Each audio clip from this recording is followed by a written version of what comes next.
Kehidupan manusia tidak terlepas dari komunikasi, baik dengan diri sendiri, antar pribadi, maupun dengan orang banyak.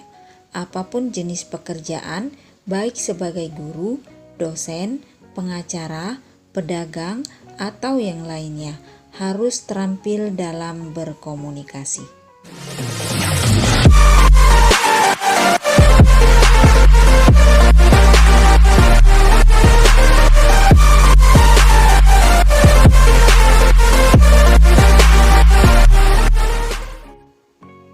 Assalamualaikum warahmatullahi wabarakatuh.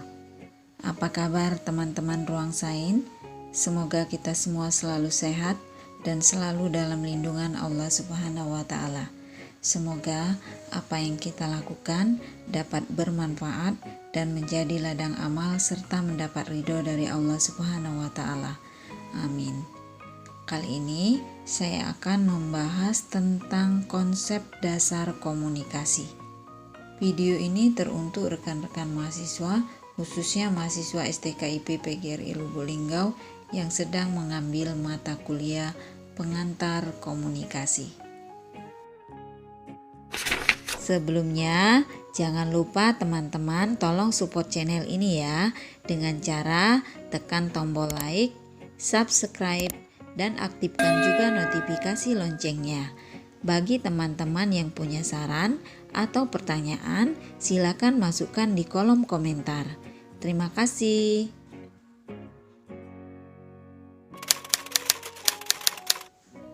Komunikasi merupakan kebutuhan yang sangat mendasar bagi manusia untuk menyampaikan pesan dan menerima pesan. Banyak orang gagal karena tidak terampil dalam berkomunikasi. Dan semua permasalahan bersumber dari sebuah komunikasi yang kurang efektif.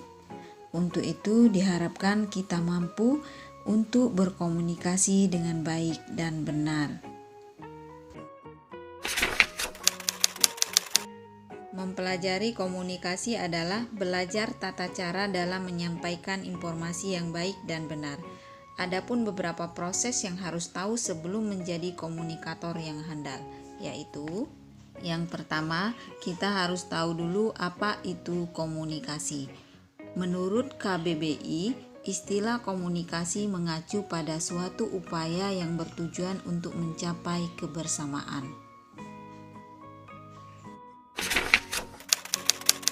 Berikut beberapa definisi tentang komunikasi yang dikemukakan orang dan para ahli untuk memberikan batasan arti komunikasi. Pada dasarnya, definisi komunikasi harus dilihat dari pemanfaatannya untuk menjelaskan permasalahan yang didefinisikan. Yang pertama, menurut Wikipedia Bahasa Indonesia, komunikasi adalah menyampaikan informasi, pesan, ide, dan gagasan dari satu pihak kepada pihak lain agar terjadi saling mempengaruhi di antara keduanya. Yang kedua, komunikasi menurut beberapa pendapat para ahli.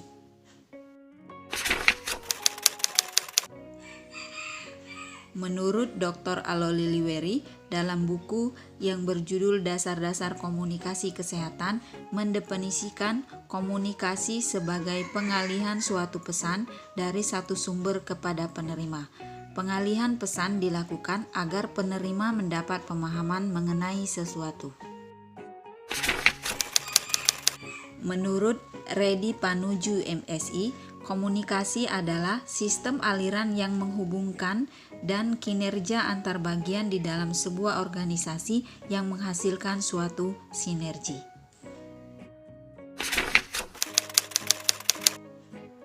Menurut Dedi Mulyana, dalam bukunya yang berjudul Ilmu Komunikasi, Suatu Pengantar, mendefinisikan komunikasi sebagai proses penyampaian informasi, gagasan, emosi, keterampilan, dan sebagainya yang dilakukan dengan menggunakan lambang-lambang atau kata-kata, gambar-gambar, bilangan, grafik, dan lain-lain.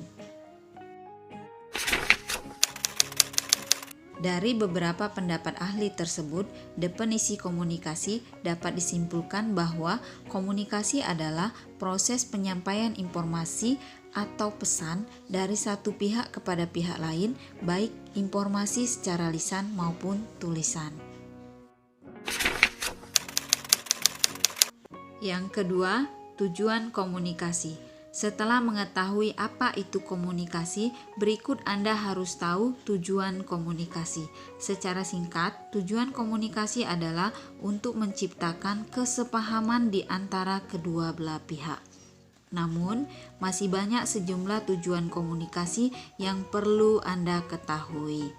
Di antaranya, yang pertama, agar hal yang disampaikan bisa dimengerti dengan baik.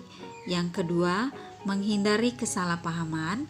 Yang ketiga, mampu memahami maksud perkataan orang lain. Yang keempat, ide, gagasan, maupun pemikiran pribadi dapat diterima orang lain, terutama dalam rapat. Yang kelima, penggerak orang lain untuk melakukan sesuatu. Dan masih banyak lagi tujuan komunikasi yang lain. Yang ketiga, fungsi komunikasi. Selain tujuan komunikasi, fungsi komunikasi juga akan memberi manfaat buat Anda.